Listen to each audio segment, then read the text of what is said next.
ingurube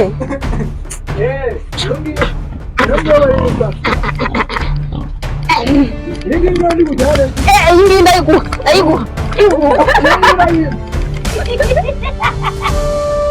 bajya kuyahirira ibyatsi mu kimoteri hepfo mu nkambi zikazana zikarya zikaturiza zigahaha. ubwo yajyaga imyanda yo mu ngarani. Oya twayigushakiraga ibyatsi tukaziha ibiryo. None reba iki gikoko iki turagiterura reba iki gipima ibiro 3. ubwo si inkoko umuntu ayiriye ntiyamutera kanseri. yahita azana nyashya ariko reba runo utakuyigejeje i Kigali. igizejeje i Kigali baguha reba iyi nkoko imaze amezi angahe? imaze amezi 2. ubu nimara amezi 4 Yesu we bazabana 20. inkoko yacu yagutinye menya nkaho itagikunda abanyakigali.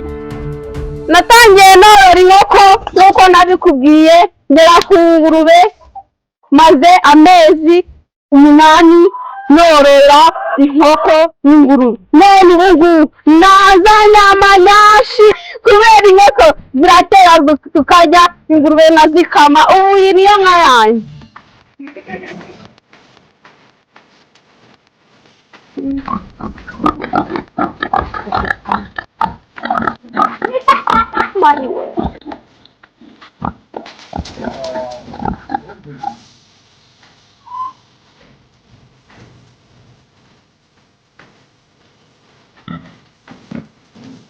ubuzi wanyu mwaziborosa? ibyo ni ibiki urimo? ndimo kuziborosa kuko uri kubivuga. yabaye iki? ni utuvuvu yazanye ku mubiri. umuntu agenda dukuraho kugira ngo uruhu rwawe rukomeze gusa neza. koresha iki? nkoresha ubuto. ngubu se ntabwo uri kububona na kano karoso menaho duke. Wose ntabwo bishobora gukora? ntabwo zabina kandi se zajya nyirabuja. ubimaze amezi angahe? iyi ngiyi ndi gusiga tuno tuntu imaze amezi 4. imaranye amezi? aho bwaguje se wayizanye ari no ari ikibwana? yayizanye ari ikibwana. gereranyije n'ingurube baguha angahe? iyo uri kubona amagi ni 5. amezi 4 ngo bimaze kugera mu 150. zigaburira ibiki? tuburira ibiryo ibyatsi. Ese izi ngizi zibasha kurya ibyatsi? ego ko mana yanjye. kandi zo usanga zitarya ibyatsi. izi ngizi uravangavanga utwatsi ibiryo byose ziririra ntabwo zingora. uko nawagira ngo ifite amezi? nawe uri kubibona. ndabona wagira ngo yarafashe. ariko urambeshya ushobora kuba warayizanye ari nko yari akana kamaze amezi 2. uri ngurube yari ifite amezi 2? wari wayiguze angahe? 30. uracyafite ingurube nziza. umuntu aramutse ashaka ingurube ushobora kuyimubonera?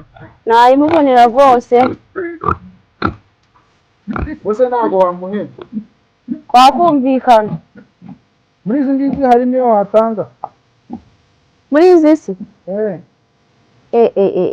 izi ngizi ko aribwo zitangiye ubu nanjye ndi kuvuga ati ngiye gutangira gukama kubera yuko nyine ubu ngubu nk'uko umuntu akama inka ye nanjye ubu nibwo ngiye gutangira kujya nkama ingurube zanjye. ariko rero ndabona wowe zarakumenyereye. wamuzigaburira zigaburira? nazigaburiye breakfast tujye twa mu gitondo nyine uzirongera kurya ibya saa sita no ku mugoroba ziryama. zirya kangahe ku munsi? zirya 3 ku munsi, mu gitondo, saa sita no ku mugoroba. ese ubu ngubu tuvugishije ukuri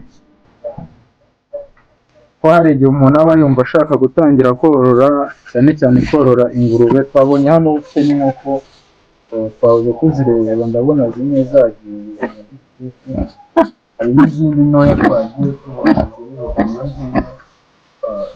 Ibi byose ubasha kubona ikibitunga wowe ubundi ubikora gutya? Ko hari igihe nk'umuntu aba afite nk'amafaranga wenda ari hejuru y'ibihumbi 500, miliyoni, akavuga ati ndashaka gutangira korora, ariko akaba atazi ahantu yahera, cyangwa se akaba avuga ati ntabwo ano mafaranga ashobora kuba yavamo ibitunga izi ngurube n'izi nkoko. Wowe ubigenza gute ubundi waba ufite amafaranga angana iki kugira ngo utangire korora ingurube? Nawe urabibona ko nyine nyiri urubyiruko nagabanya agatsinda, nigira inama yo kuvuga ati ubundi wagura udukoko nka 5 akiri agashwi gatoya, ngura udukoko 10, birangije izo nkoko zirakura ndazigurisha abantu 100, nguramo tuno tubwana, ndongera njya mu kabina mfatamo udufaranga, ndongera ngura udukoko. Nibwo bworozi nyine uri kubona aho ngaho, ahubwo nyine mbaza ngo kurya birya gute.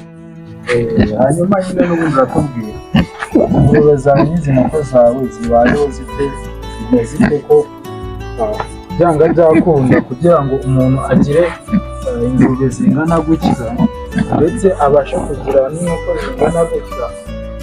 Biba bimusaba nyine kuba afite amafaranga, ndetse kuko ziba zirya amafaranga. Wowe amafaranga zirya ntabwo zirya amafaranga menshi, wabonye hari n'inkoko nini ziratera.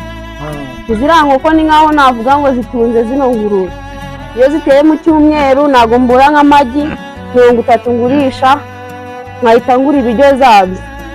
Noneho iyo ziteye nk'ukwezi, wa muntu unzanira ibiryo mba nabonye yo kumwishyura, na za nkoko zikabaho neza. ubwo bisobanuye yuko inkoko zitunze ingurube. None se mbere yuko inkoko zigera ku rwego rw'uko zatunga ano matungo yose ufite, byari bimeze? Nafataga udufaranga duke duke nari mfite, nkazigurira ibyo kurya n'imiti, nkaziha n'utwatsi. Hari utwatsi twitwa kimari inkoko zikunda kurya, mbona zigeze aho gutera, mbona inyungu, inkoko zisigaye zitunga ingurube. None se njyewe iyi ngurube ko nayikunze, uraza kunca ngahe ubundi nyijyane? Kandi ubu ngubu aribwo nangiye gukama ingurube. Iyi yose ntabwo urayibanguriza?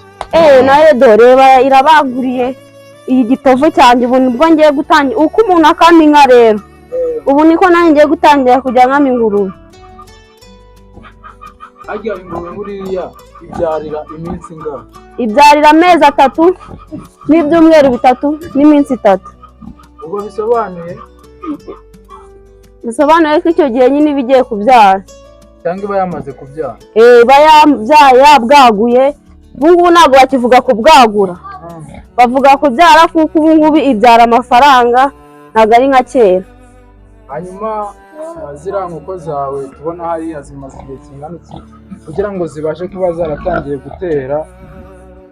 Ziriya nini zimaze amezi 3, ziriya zirimo za mwayene zozo zimaze amezi 2. Ubu ngubu umuntu aramutse akeneye inkoko yo kurya wayimuha?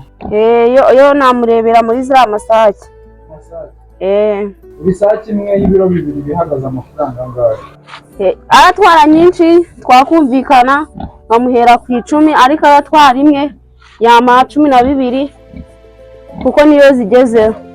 Hanyuma se ushobora kuduhereza nomero yawe ya telefone kugira ngo wenda nk'umuntu waba ukeneye yuko wamushakira ingurube, cyangwa se akeneye yuko mube mwahuza, hanyuma abashe kuba yaguhamagara akubwire nyine gahunda akeneye? Ibyo rwose nta kibazo kibirimo. 07 9 65 23 153, aho rwose ukambona ku gihe. Ubwo ni ukuvuga ngo umuntu aramutse ayikeneye wowe wamushakira ahandi? Ariko nizere yuko wamushakira nyine ingurube nziza nk'iyi tubona aha ngaha.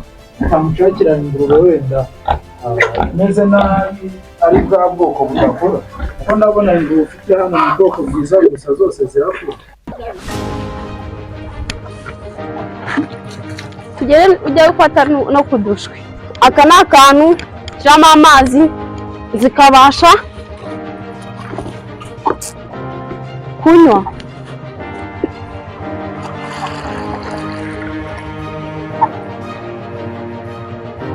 Murareba ko nta kindi kirenze shizemo, ni amazi nkapfundikira.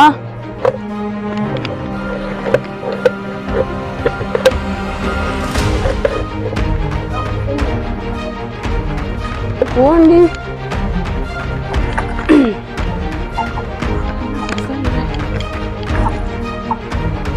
komeza uze nkwereke ubundi bworozi mfite ukuntu inkoko zitangira akiri dutoya zikagera ku nkoko, nkava ku nkoko 2500 ikagera ku nkoko 12,000. Turakomeza.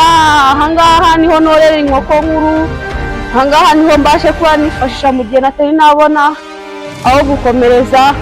Nkwereka aho udukoko dutoya mba nadushize.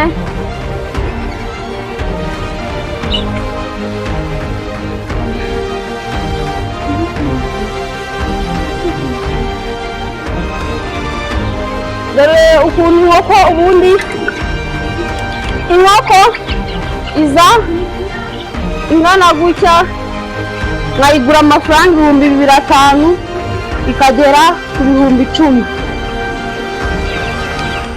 Rwose izi nkoko zanjye ntabwo zingora, n'utujye twasigaye zibasha kuba zatujya. Urareba ko iyo ari umuceri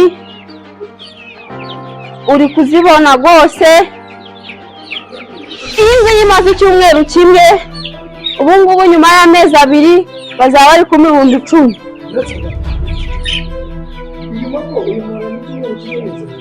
Iyi ngiyi nyimaranye icyumweru kimwe nyizanye, ubu ngubu nyuma y'amezi 2 bazaba bari kumpa 10,000. Urabuzibona uburyo zingana.